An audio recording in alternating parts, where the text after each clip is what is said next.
Hi, and it's David here again, and here I have the fourth video in this little series, which I am calling Examples of God's Supernatural Interventions in My Life over the years.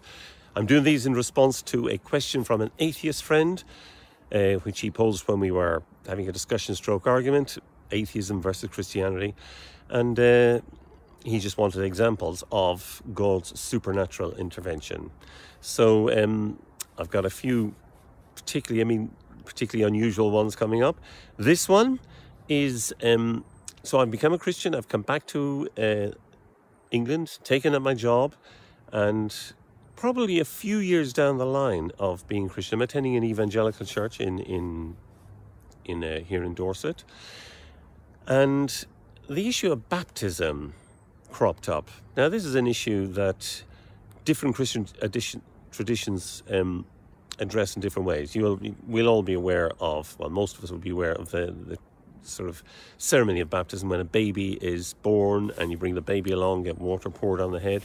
The evangelical tradition is more to do with you get baptized after you decide to follow Christ, repent of sins, follow Christ, and baptism. It's sort of symbolical of being born again, actually. You go under the water and you come out. And I'd been baptized as a baby or christened as a baby, and so I hadn't really thought much about it. But it became a sort of an issue. And that's another level of commitment completely, when you're going to stand in front of people, go through this ceremony and explain what you want to do. And I'd never done that, really. And I'd sort of been putting it off, I suppose. And it became apparent at some point, no, this is something I should definitely do. And so I decided, I was going to get baptized. But then two things became prominent in my life. And I had dabbled over the years in various cults. I've been a Bhagwan Sri Rajneesh. I'd been involved in the Hare Krishnas when I lived in London. I'd done Zen meditation, all this sort of stuff, say, the Buddhist monastery. And ultimately I found all those things didn't answer this sort of searching that I had. Christianity, so far, I had found that it had answered it, but I discovered I had a fear that the whole thing might be just another sort of cultish, flawed thing, and that it was all going to be disappointing again. And when it got down to it, I had two really key questions that I had to address to God before I could do this. One was, I felt happy being a Christian, but I thought, is all this false? Is the whole thing going to crash in? Can I rely on me being happy, honestly? Well, anyway, that's the question I wanted to ask. And just deciding to follow Christ, was it genuine? Was there any reality to this? These seemed like really fundamental questions that I needed answered before I could go and be baptized. And I remember, again, it had become a really important matter to address, and I'd taken some time to think about it and to write down those questions quite concisely.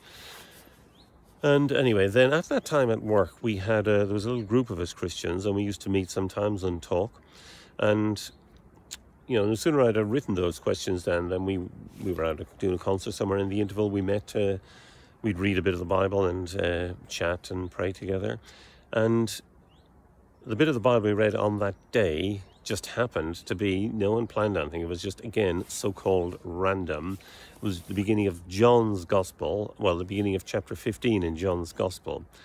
And this was another example of the word of the Lord coming, I suppose. I keep mentioning that phrase. It's like when you read something, but it's not like somebody giving you good advice. It's not like some even happy news. It's like something quite profound you hear, and it actually alters the way you think and alters the person that you are, really. And anyway, during this reading, there's a couple of things. Well, just right in John chapter 15, it says, you did not choose me, but I chose you and appointed you.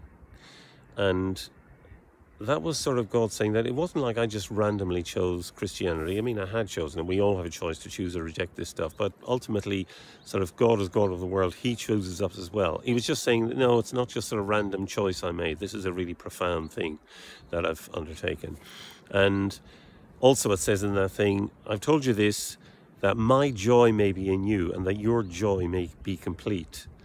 And so that gave me reassurance You know, most people would need such reassurance, but I needed reassurance that joy I was experiencing was sort of genuine and not just some sort of transient thing that's going to phase, that's going to happen. So when I got that, I thought, okay, I can trust this. I'm going to go with that. So I decided to get married, to get baptized. Day came. It's in the church that I had, they had a sort of a little small swimming pool type thing where you go down for the baptism, and usually people, your friends, Christian friends, will give you cards. And I got a number of cards, but one of the ladies in the church I got to know, since she had quite a gift for hearing from God clearly, and she'd give me a card. She was just a friend, and as she gave it to me, she said, "Oh, David, I tried to get a word from the Lord from you, but I couldn't. I just had to write down the first thing that came to mind." I said, that's fine, thanks for the card. But when I opened that card, it was John chapter 15, exactly the same verses as had been addressed at this meeting when I decided to get baptized. So I thought that was quite a beautiful confirmation again of these words, the word of the Lord coming to me. Okay, that's all I'm going to say at this point. So now from the next few videos, I'm just going to give a couple of random examples down through the years of really unusual things that I can believe can only be attributed to God's experience or God's working in my life. So hope you find that interesting, and thanks for listening.